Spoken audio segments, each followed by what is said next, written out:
Question 35। कौन सा शहर उत्तर रेलवे क्षेत्र के तहत 69वें डिवीजन का मुख्यालय बन गया? आंसर 6 जनवरी 2025 को प्रधानमंत्री ने जम्मू रेलवे डिवीजन का उद्घाटन किया, जिससे जम्मू उत्तर रेलवे क्षेत्र के तहत 69वां डिवीजन बन गया।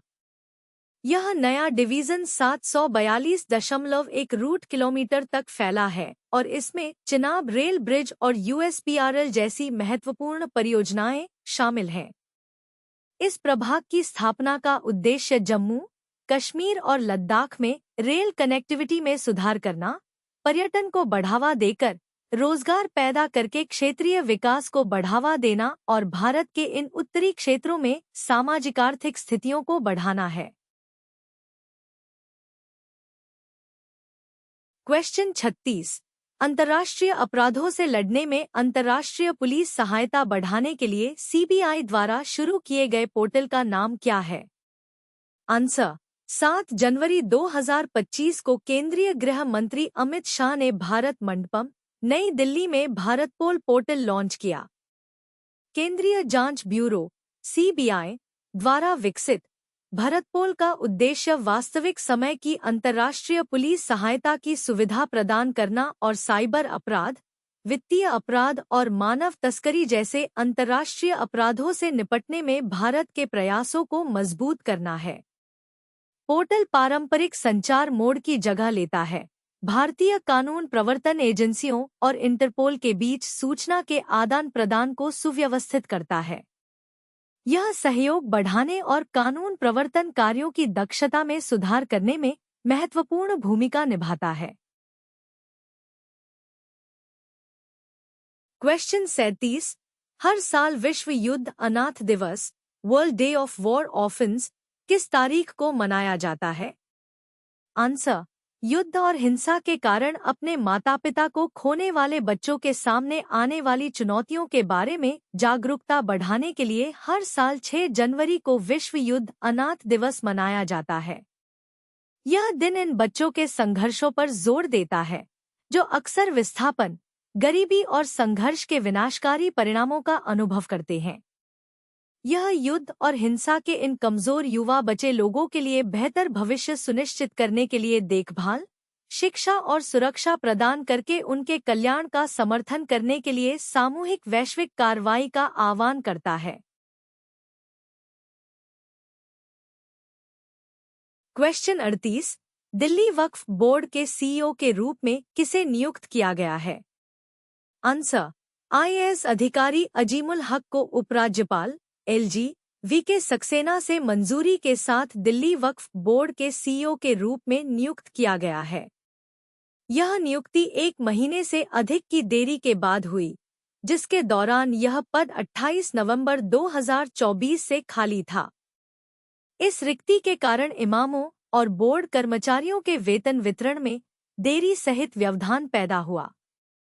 उपराज्यपाल सक्सेना ने मामले को संबोधित करने में उचित कानूनी प्रक्रियाओं का पालन करने में लापरवाही और विफलता के लिए आम आदमी पार्टी आप सरकार की आलोचना की। क्वेश्चन 39।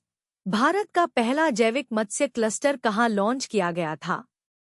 आंसर भारत का पहला जैविक मत्स्य पालन क्लस्टर सिक्किम के सोरेंग जिले में केंद्रीय पशुपालन और मत्स्य पालन मंत्री राजीव रंजन सिंह द्वारा लॉन्च किया गया था। इस पहल का उद्देश्य टिकाऊ, रसायन मुक्त और एंटीबायोटिक मुक्त मछली पालन को बढ़ावा देना है। जैविक खेती के लिए सिक्किम राज्य पहले से ही जाना जाता है।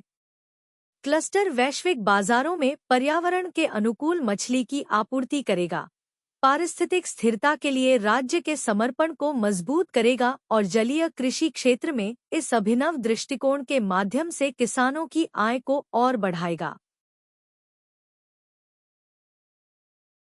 क्वेश्चन 40। भारत के 2025 गणतंत्र दिवस परेड के लिए किस देश के राष्ट्रपति को मुख्य अतिथि के रूप में आमंत्रित किया गया है?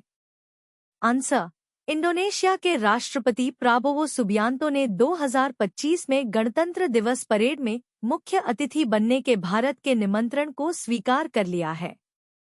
यह यात्रा भारत और इंडोनेशिया के बीच संबंधों को मजबूत करने की दिशा में एक महत्वपूर्ण कदम है, जो भारत की एक्ट ईस्ट पॉलिसी को दर्शाता है। यह यात्रा दोनों देशों के बीच रणनीतिक सहयोग, रक्षा संबंधों और आर्थिक जुड़ाव बढ़ाने पर केंद्रित होगी। भारत और इंडोनेशिया सांस्कृतिक और वाणिज्यिक संबंधों का एक लंबा इतिहास साझा करते हैं, और इस यात्रा का उद्देश्य भारत प्रशांत में, विशेष रूप से रक्षा और समुद्री सहयोग में, अपने आधुनिक रणनीतिक संबंधों को और मजबूत करना है। क्वेश्चन 41। कौन सा देश एएफसी एशियाई कप एएफसी एशियन कप 2027 की मेजबानी करेगा? आंसर। एएफसी एशियन कप 2027 की मेजबानी सऊदी अरब द्वारा 7 जनवरी से 5 फरवरी तक रियाद, जेद्दा और अल खोबर जैसे शहरों में की जाएगी।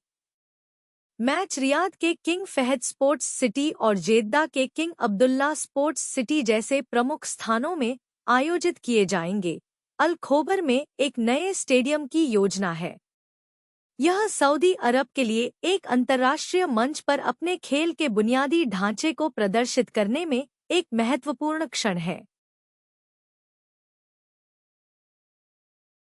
क्वेश्चन 42। ब्रिटिश जूनियर ओपन 17 में अंडर 2024 लड़कियों का एकल खिताब किसने जीता? आंसर। भारत की 16 वर्षीय उभरती स्क्वैश स्टार अनाहत सिंह ने मिस्र की मलिका एल कराक्सी को 3-2 के करीबी मुकाबले में हराकर ब्रिटिश जूनियर ओपन 2024 में अंडर 17 लड़कियों का एकल खिताब हासिल किया। यह जीत अंडर 11 2019 और अंडर 15 2023 श्रेणियों में पिछले ब्रिटिश जूनियर ओपन खिताब के साथ उनके प्रभावशाली रिकॉर्ड में इजाफा करती है। इसके अतिरिक्त अनाहत ने 2023 में 9 पीएसए चैलेंजर खिताब सहित उल्लेखनीय सफलता हासिल की है, जिसने स्क्वैश की दुनिया में एक होनहार प्रतिभा के रूप में अपनी स्थिति मजबूत की है। क्वेश्चन 43। इसरो के नए अध्यक्ष के रूप में किसे नियुक्त किया गया है? आंसर। वी नारायणन को एस सोमनाथ के बाद इसरो का नया अध्यक्ष नियुक्त किया गया है। वह अंतरिक्ष विभाग के सचिव और अंतरिक्ष आयोग के अध्यक्ष के रूप में भी काम करेंगे। रॉकेट के लिए ठोस प्रणोदन में व्यापक अनुभव और विक्रम साराभाई अंतरिक्ष केंद्र में एएसएलवी और पीएसएलवी मिशनों में महत्वपूर्ण योगदान के साथ नारायणन ने भारत के अंतरिक्ष कार्यक्रम में विशेषज्ञता साबित की है। Question 44। Athletics federation of India AFI के नए अध्यक्ष के रूप में किसे चुना गया है? आंसर। गोला फेंक में एशियाई खेलों के स्वर्ण पदक विजेता और पद्मश्री पुरस्कार विजेता बहादुर सिंह सागू को यहां वार्षिक आम बैठक के दौरान सर्वसम्मति से athletics federation of India AFI का नया अध्यक्ष चुना गया। उन्होंने आदिले सुमरीवाला की जगह ली, जिन्होंने लगातार 3 कार्यकालों के बाद पद छोड़ दिया। सागू का चुनाव एएफआई के लिए एक नए चरण का प्रतीक है, जिसमें भारत में एथलेटिक्स को बढ़ावा देने के लिए कई महत्वपूर्ण योजना बनाई गई है, जिसमें एक प्रमुख भाला प्रतियोगिता और अंतर्राष्ट्रीय कार्यक्रमों की मेजबानी शामिल है। उनके नेतृत्व से भारतीय एथलेटिक्स में और विकास होने की उम्मीद है। क्वेश्चन 45। लियोन फौकॉल्ट के पेंडुलम प्रयोग का सम्मान करने के लिए प्रतिवर्ष पृथ्वी का घूर्णन दिवस अर्थ्स रोटेशन डे किस तारीख को मनाया जाता है? आंसर। पृथ्वी का घूर्णन दिवस 8 जनवरी को लियोन फौकॉल्ट के 1851 पेंडुलम प्रयोग को मनाने के लिए मनाया जाता है, जिसने अपनी धुरी पर पृथ्वी के घूर्णन को निर्णायक रूप से साबित किया। इस जबरदस्त खोज ने ग्रहों की गतिशीलता की वैज्ञानिक समझ में क्रांति ला दी। यह दिन वैज्ञानिक जिज्ञासा के महत्व पर प्रकाश डालता है और पृथ्वी की गतियों, जैसे दिन-रात चक्र और मौसमी परिवर्तनों के लिए सराहना को बढ़ावा देता है। मूल रूप से पेरिस वेधशाला में आयोजित प्रदर्शन दुनिया भर के विज्ञान संग्रहालयों में एक लोकप्रिय शैक्षिक प्रदर्शनी बनी हुई है। क्वेश्चन 46। किस राज्य ने वन अपराधों की रिपोर्टिंग के लिए गरुड़क्षी ऑनलाइन एफआईआर प्रणाली शुरू की? आंसर, कर्नाटक ने वन और वन्यजीव अपराधों के प्रबंधन में सुधार के लिए गरुड़क्षी ऑनलाइन एफआईआर प्रणाली शुरू की है। Wild life trust of India के साथ विकसित यह प्रणाली वन्यजीव संरक्षण कानूनों के तहत मामले से निपटने को सरल बनाती है। इस पहल का उद्देश्य पूरे राज्य में विस्तार करना है, जो प्रभावी वन अपराध प्रबंधन और संरक्षण प्रयासों की दिशा में एक महत्वपूर्ण कदम है।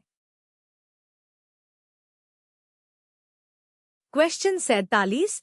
घाना के राष्ट्रपति के रूप में किसने शपथ ली? आंसर, जॉन ड्रामानी महामा ने दिसंबर के चुनाव में अपनी जीत के बाद घाना के राष्ट्रपति के रूप में शपथ ली। महामा ने रोजगार सृजन के लिए निजी क्षेत्र के साथ साझेदारी को बढ़ावा देकर युवा बेरोजगारी को संबोधित करने पर जोर दिया है। 1958 में जन्मे, उन्होंने पहले नेतृत्व और शासन में अपने अनुभव का प्रदर्शन करते हुए 2012 से 2017 तक घाना के राष्ट्रपति के रूप में कार्य किया है। क्वेश्चन 48। स्वास्थ्य सेवा और सामुदायिक कल्याण में योगदान के लिए प्रवासी भारतीय सम्मान पुरस्कार 2025 से किसे सम्मानित किया गया? आंसर, सऊदी अरब में स्थित एक प्रख्यात भारतीय चिकित्सक डॉ सैयद अनवर खुर्शीद को 2025 में प्रवासी भारतीय सम्मान पुरस्कार से सम्मानित किया गया था। 45 से अधिक वर्षों की सेवा के साथ उन्होंने स्वास्थ्य सेवा, शिक्षा और सामुदायिक कल्याण में महत्वपूर्ण योगदान दिया है, जिसमें कोविड-19 और हज चिकित्सा कार्यक्रम के दौरान महत्वपूर्ण प्रयास शामिल हैं। सऊदी इंडियन हेल्थकेयर फोरम के उपाध्यक्ष के रूप में वह दोनों देशों के बीच स्वास्थ्य सेवा संबंधों को मजबूत करने में महत्वपूर्ण भूमिका निभाते हैं। क्वेश्चन 49। हिंदी भाषा के वैश्विक महत्व को बढ़ावा देने के लिए प्रतिवर्ष विश्व हिंदी दिवस किस तारीख को मनाया जाता है? आंसर, विश्व हिंदी दिवस प्रतिवर्ष 10 जनवरी को मनाया जाता है। यह दिन अंग्रेजी के साथ साथ विश्व स्तर पर सबसे व्यापक रूप से बोली जाने वाली भाषाओं में से एक के रूप में हिंदी के महत्व पर जोर देता है। विदेश मंत्रालय द्वारा आयोजित उत्सव में दुनिया भर में भारतीय दूतावासों और सांस्कृतिक केंद्रों द्वारा आयोजित सांस्कृतिक कार्यक्रम, सेमिनार और कार्यशालाएं जैसे वैश्विक कार्यक्रम शामिल हैं। 2025 के लिए a global voice of unity and cultural pride विषय वैश्विक एकता और सांस्कृतिक आदान प्रदान को बढ़ावा देने में हिंदी की भूमिका पर प्रकाश डालता है। क्वेश्चन 50। जम्मू और कश्मीर में स्थित भारत के पहले केबल स्टे रेल पुल का नाम क्या है? आंसर, अंजी खड्ड ब्रिज भारत का पहला केबल स्टे रेल पुल है, जो जम्मू कश्मीर के रियासी जिले में 725.5 मीटर तक फैला है। इसमें 193 मीटर लंबा तोरण है और इसे 213 किलोमीटर प्रति घंटा तक की हवा की गति को सहन करने के लिए डिजाइन किया गया है। यूएसपीआरएल प्रोजेक्ट का हिस्सा पुल में आईआईटी और इटाल्फा और कोवी जैसे अंतर्राष्ट्रीय विशेषज्ञों के योगदान के साथ ढोका जंप फॉर्म और हाइब्रिड फाउंडेशन जैसी उन्नत निर्माण तकनीकों को शामिल किया गया है। इससे क्षेत्र में कनेक्टिविटी, पर्यटन और आर्थिक विकास को बढ़ावा मिलने की उम्मीद है।